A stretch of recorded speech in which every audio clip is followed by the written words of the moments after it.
नमस्कार मंडळी, लग्नानंतर होईलच प्रेम या मालिकेचा आजचा म्हणजे 2 एप्रिलचा भाग तुम्ही ऐकत आहात. आणि प्रेक्षकांनो, माझा अंदाज बरोबर निघाला बरं का. नंदिनीने आज रम्याचा प्लॅन पुन्हा एकदा हाणून पाडलाय.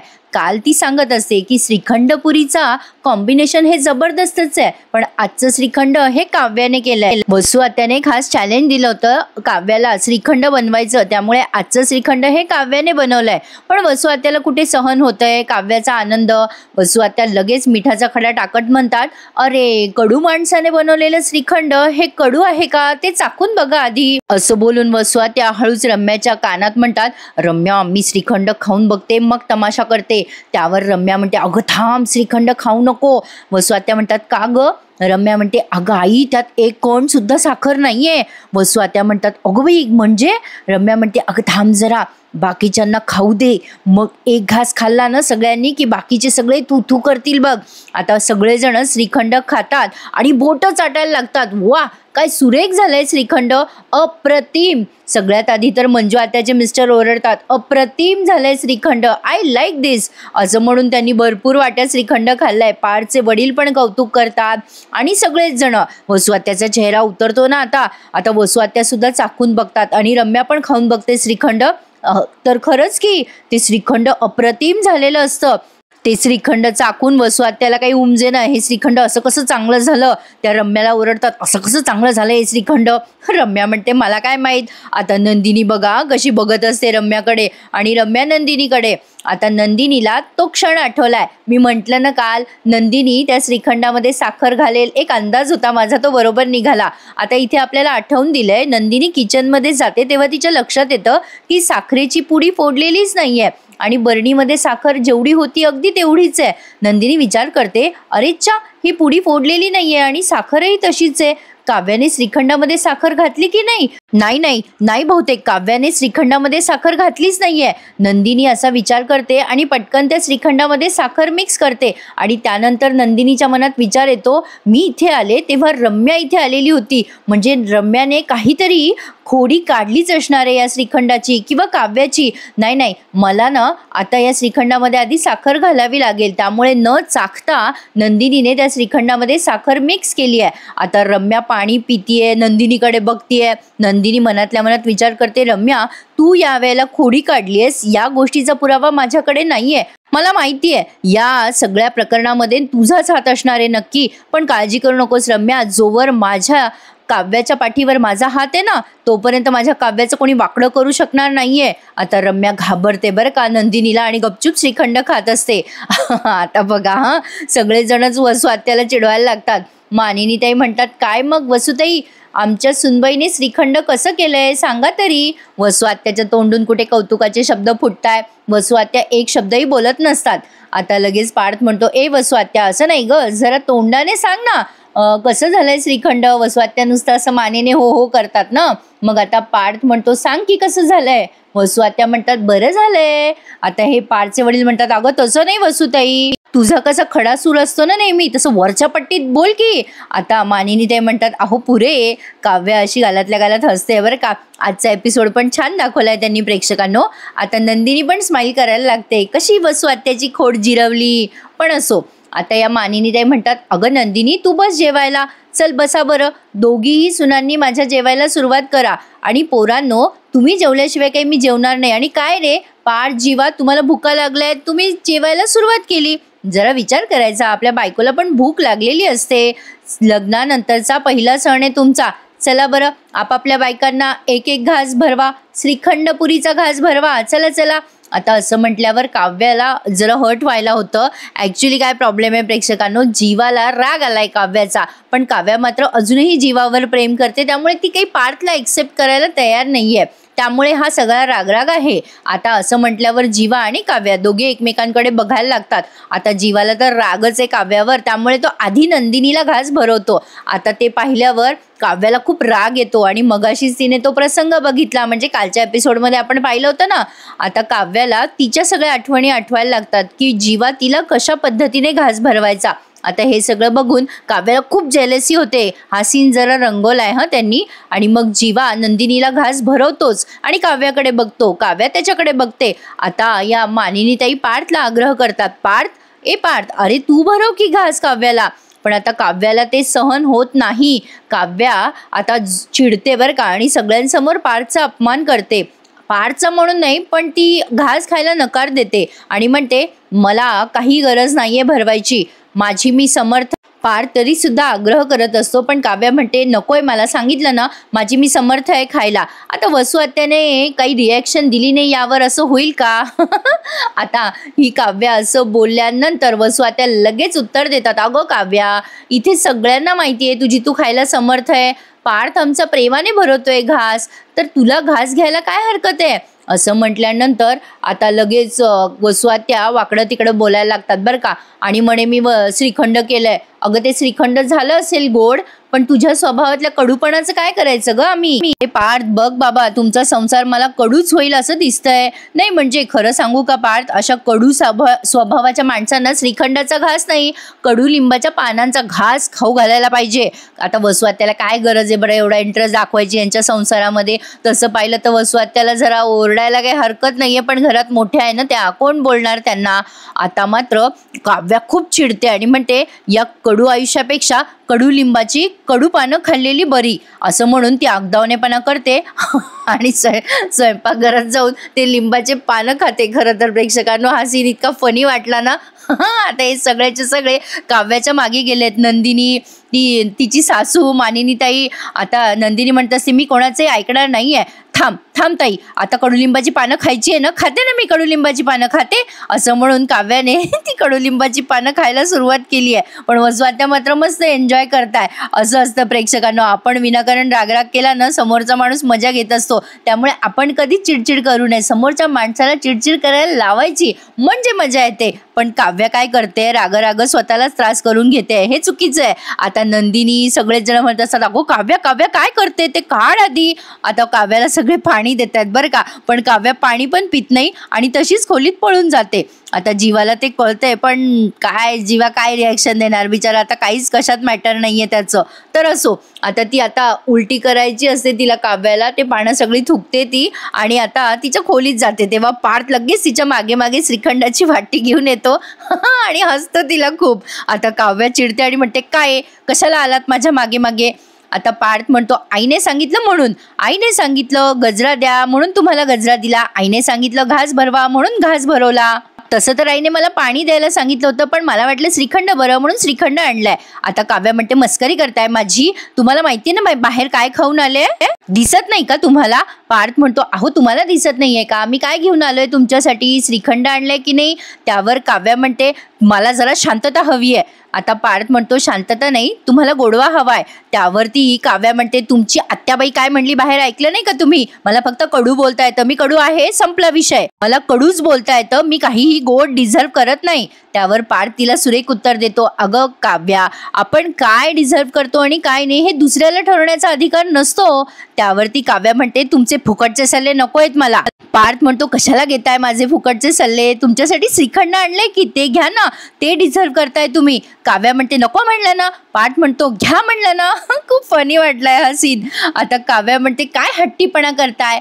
त्यावर पार्थ म्हणतो तुमच्याकडनं शिकलोय की. काव्या म्हणते उगाच नवरा म्हणून मला फोर्स करू नका हा. पार्थ म्हणतो नवरा म्हणून नाही मित्र म्हणून फोर्स करतोय, घ्या की.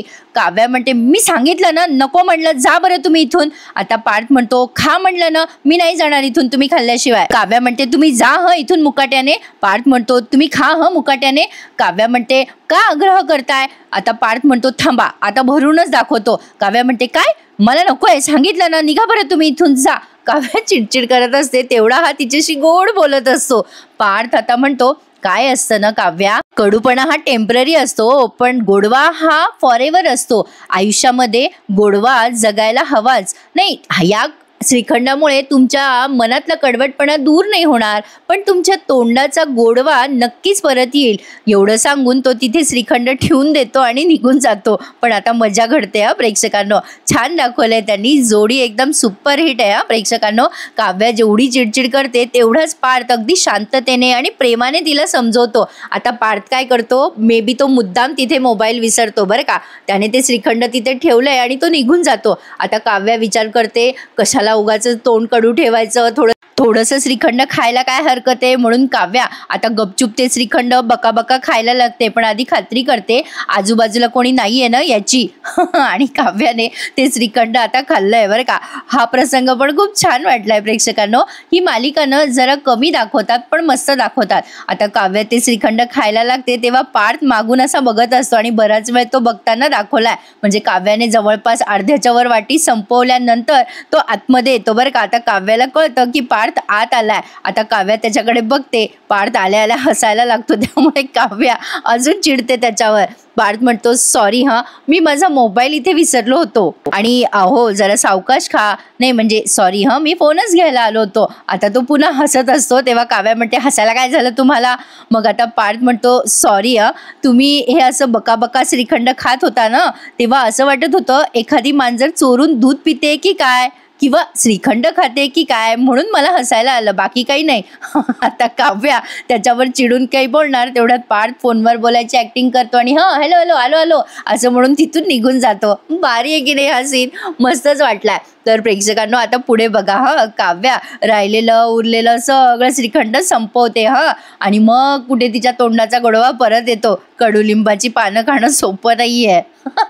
पण काव्याने ती रागात खाल्ली आहे. तर असो आता गुढी म्हणजे संध्याकाळ झाली आहे त्यामुळे ही आता गुढी उतरवत आहेत. त्यामुळे आता तिथे या मानिनीताई येतात, सगळेच जण येतात आणि एक एक करून सगळे पुन्हा पूजा करतात आणि ती गुढी उतरवतात. पण आता या रम्याने आगाऊपणा करून ठेवलाय अगोदरच. कालच्या प्रोमोत तुम्ही पाहिलंच असेल. आता त्यांनी काय केलंय, कालच्या प्रोमोमध्ये दाखवलं ना त्यांनी की रम्या तिथे जाते आणि ती गुढीची जी काडी असते ना साईडला ती लूज करून ठेवते आणि ती कलश आहे ना तो पण ढिल्ला करते. पण आधी सगळ्यांसमोर पूजा करायचं नाटक करते बरं का.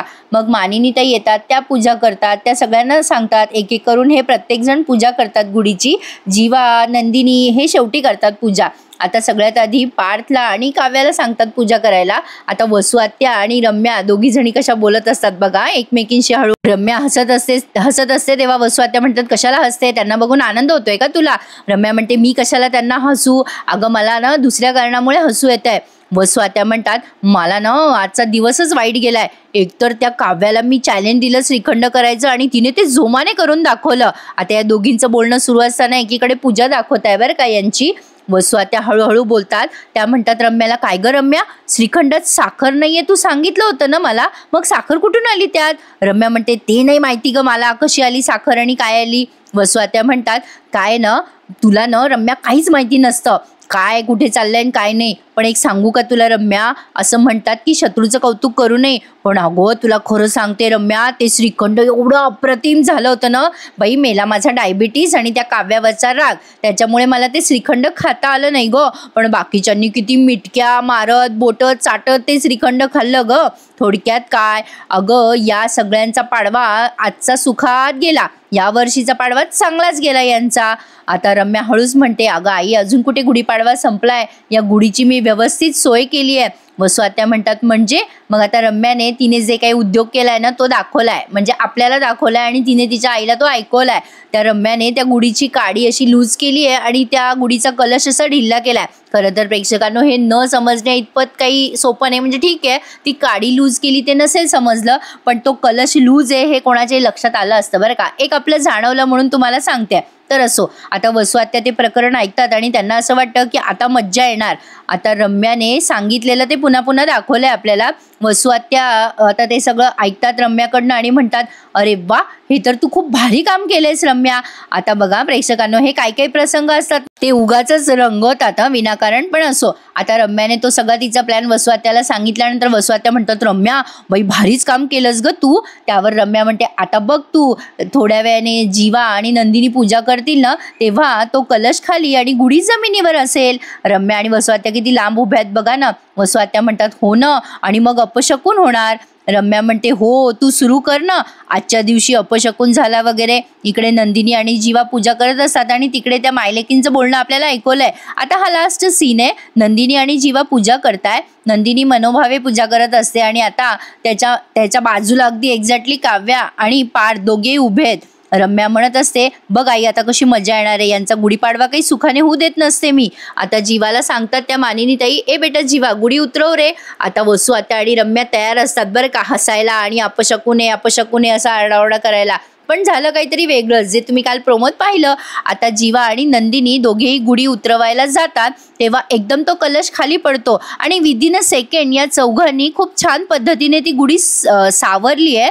पटकन हा जीवा ती काडी धरतो गुढीची आणि नंदिनी कलश असा कॅच करते आणि तिकडनं काव्याने गुढीचा समोरचा भाग धरलाय आणि जीवा पडू नये म्हणून पार्थने जीवाला धरलंय आणि एकीकडे गुढीची काडी पण धरली आहे. हा प्रसंग आणि हा सीन एवढा रंगवलाय त्यांनी प्रेक्षकांनो की काय सांगू. आणि हे चौघेही जरा भांबवल्यासारखे एकमेकांकडे बघतात. पण मानिनी ताईंना खूप छान वाटतं की चला या चारही जोड्यांनी सगळं सावरलं. थोडक्यात काय प्रेक्षकांनो, यांना आपल्याला सांगायचंय की आता सगळं काही उत्तमरित्या होणार आहे. फक्त या जोड्यांमध्ये कसं कॉम्बिनेशन रंगतं ते बघायला मजा येणार आहे. कसा वाटलाय तुम्हाला आजचा भाग मला नक्की कळवा. आता नंदिनी ती गुढी अशी कॅच करते आणि काहीतरी विचार करायला लागते.